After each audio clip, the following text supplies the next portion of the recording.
Good day, everyone. This is Ayam, and welcome back to Ayam Vibes.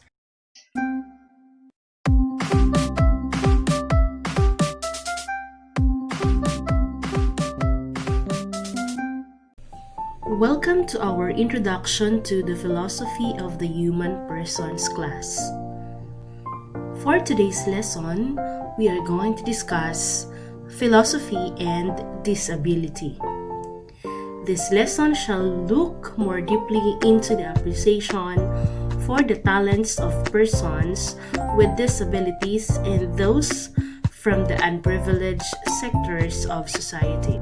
Can advance philosophy as a whole by identifying and correcting biases such as views based on so-called normal individuals that may neglect or block rare, underrepresented kinds of people. This helps ensure both the neutrality and the generality of philosophical views. To start with, let us familiarize some of the people who have shown their ability of self-improvement despite of their disabilities. Some of them were Stephen Hawking, Ronald Del Rio, Anna Christine Arce, and so on. The treatment of disability as a subject of philosophical interest is relatively new, although philosophers have always lived among people who could not see, walk, or hear, who had limited mobility, comprehension, or longevity, or chronic illnesses of various sorts. Before we're going to define the word disability, let us first talk the word disability in the concept of philosophy. Disability looks much like sex or race is a philosophical topic. It concerns the classification of people on the basis of observed or inferred characteristics. Anita Silvers, a professor of philosophy at San Francisco State University and is well known for her writings on philosophy and disability, explained two ways in which philosophical studies of disability differ from how this subject is pursued in most other academic fields. First, according to her, philosophy of disability has not been spun off as a subspecialty but instead is being integrated into whatever discussions of central philosophical issues invite challenges to normalizing assumption. Second, according to her, is the methodological distinction between the ways philosophy studies disability and its treatment by the interdisciplinary field of disability studies.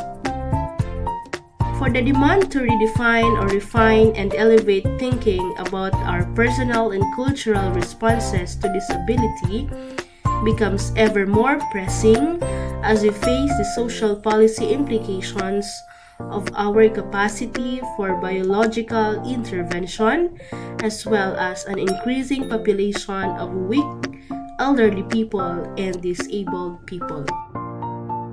Now let us first define the word disability in four ways. First, disability is synonym with the word inability or as a reference to legally imposed limitations on rights and powers. This one is from the Oxford English Dictionary of 2006. Second, disability is a term covers such diverse conditions. This one's from the Stanford Encyclopedia of Philosophy. Third one, many different characteristics are considered disabilities, such as paraplegia, deafness, blindness, diabetes, autism, epilepsy, depression, and HIV, and even mental incapability have all been classified as disabilities. This one's from Stanford Encyclopedia of Philosophy. And lastly, when we say disability, it means a physical or a mental impairment that substantially limits one or more psychological, physiological, or anatomical function of an individual or activities of such individual. Now, who are these persons with disabilities? These are the persons that have impairment that may have or that may be cognitive, developmental, intellectual, mental, physical, sensory, or some combination of this. It substantially affects a person's life activities and may be present from birth or occur during a person's lifetime. Persons with disabilities are those suffering from restriction or different abilities as a result of a mental, physical, or sensory impairment to perform an activity in the manner or within the range considered normal. Different kinds of disabilities. According to the World Health Organization, 1 in 7 out of 1 billion people have some form of disability. It is important to remember that disability can be quite complex, and two people with the same type of disability may not have the same experiences. Also, 90% of the disabilities are invisible. So while you may not see any visible signs, the disability can still be part of someone's day-to-day life. Now let us discuss the 4 kinds of disabilities. First one, we have intellectual disability. It is characterized by an IQ below 100. So the IQ here is 70. And significant difficulty with daily living such as self-care, safety, communication, and socialization. Intellectual disability may be caused by genetic condition, problems during pregnancy and birth, health problems or illness, and environmental factors. There are 2 types of intellectual disability. First, we have Down syndrome, which is not a disease or illness. It is a genetic disorder which occurs when someone is born with a full or partial or extra copy of chromosome 21 in their DNA. Down syndrome is the most common genetic chromosomal disorder and cause of learning disabilities in children. The other type of intellectual disability is the FXS, or the Fragile X syndrome. It is the most common known cause of an inherited intellectual disability worldwide. FXS is a genetic condition caused by a mutation or a change in the DNA structure in the X chromosome. People born with a Fragile X syndrome may experience a whole range of physical, developmental, behavioral, and emotional difficulties. However, the level of severity can be very varied. Second kind of disability is the physical disability. It may affect either temporarily or permanently a person's physical capacity and/or mobility. While there are tests available for some physical disabilities, they are often diagnosed through observations of a person's development, behavior, and physical capabilities. Physical disability may be caused by inherited or genetic disorders, serious illnesses, and injury. Types of physical disability includes acquired brain injuries are due to damage that happens to the brain after birth. They can be caused through a wide range of factors including a blow to the head, stroke, alcohol or drugs, infection, disease such as AIDS or cancer, or lack of oxygen. Then we also have cerebral palsy, which is associated with movement, muscle tone, and posture. Cerebral refers to the brain and palsy means weakness or lack of muscle control. Typically, it is due to an injury to the developing brain before or during birth, which is caused by a reduced blood supply and lack of oxygen to the brain. And another type of physical disability is dwarfism, which is a short stature or an abnormal skeletal growth, which can be caused by over 300 genetic or medical conditions. It is generally defined as an adult height of 4 feet or 10 inches or less, with the average height of someone with dwarfism being 4 feet. Another kind of disability is the mental illness. It is a general term that refers to a group of illnesses that significantly affects how a person feels, thinks, behaves, and interacts with other people. A mental illness can cause problems in your daily life, can be very difficult and debilitating to those experiencing them. They can also be permanent, temporary, or come and go. Two types of mental illness include bipolar and depression. Bipolar disorder, formerly known as manic depression, is caused by an extreme mood swings including emotional highs or mania, as well as extreme loss or depression. These mood swings come in cycles which can last days, weeks, or even months. Another type of mental illness is the very popular depression. It is a mental illness which significantly affects the way someone feels, causing a persistent lowering of their mood and feelings of dejection and loss. Lastly, we have the sensory disability. It is a disability of the senses such as the sight, hearing, smell, touch, and taste.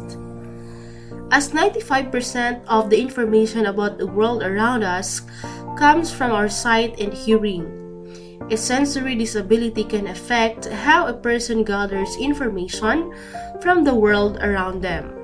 Types of sensory disability include blindness and low vision.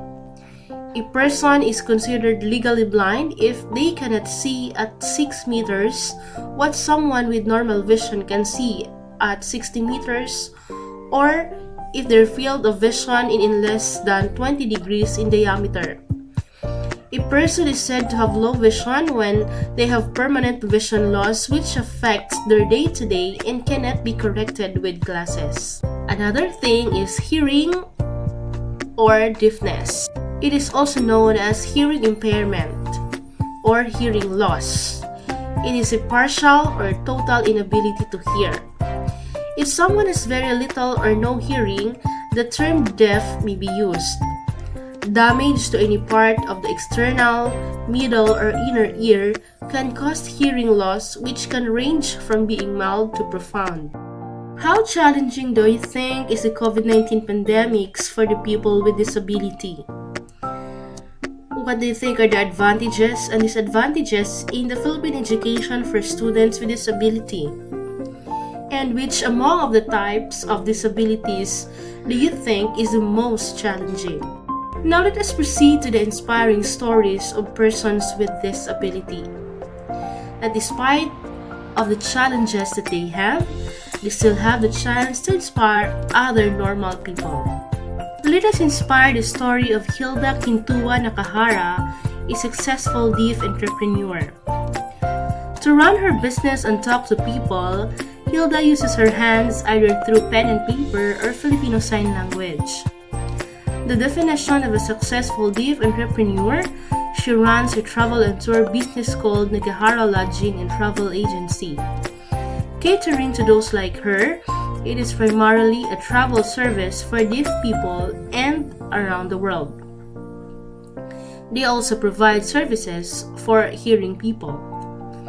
Drawing inspiration from foreign deaf friends, she and her fellow deaf Pinoys met in the tourist spots and she decided to set up her own business in 2004.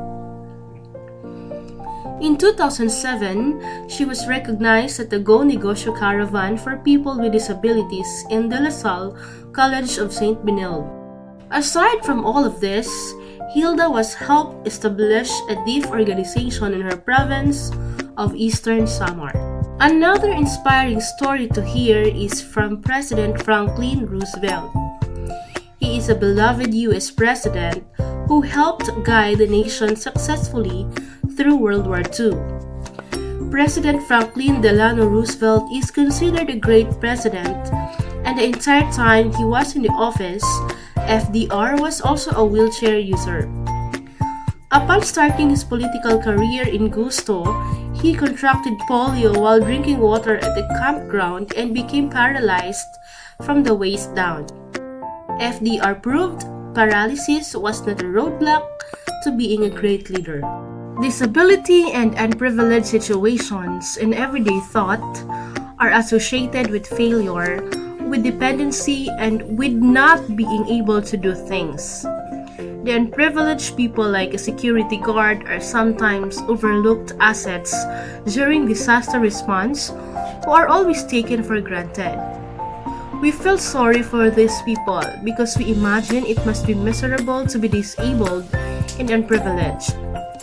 These are the reasons why they need to be more helping hands to support and an open mind to understand their situation. Laica Gairanod, the winner in The Voice Kids of ABS-CBN, proved that she has still the talent to compete and show the world even if her family collected plastic materials, bottles, and other recyclable items for added income. Poverty did not hinder her desire to reach for her dreams. Here are some tips on how we'll appreciate the talents of PWDs. First, focus on the person's capabilities. Do not be so focused on a person's disability that you do not see the person. Be respectful. Show and give support for their talents. Be amazed of who they are instead of what we see. Put yourself on their shoes and provide fair equality and opportunity. Let us now proceed to the assessment section.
Thank you for watching. I am Vibes.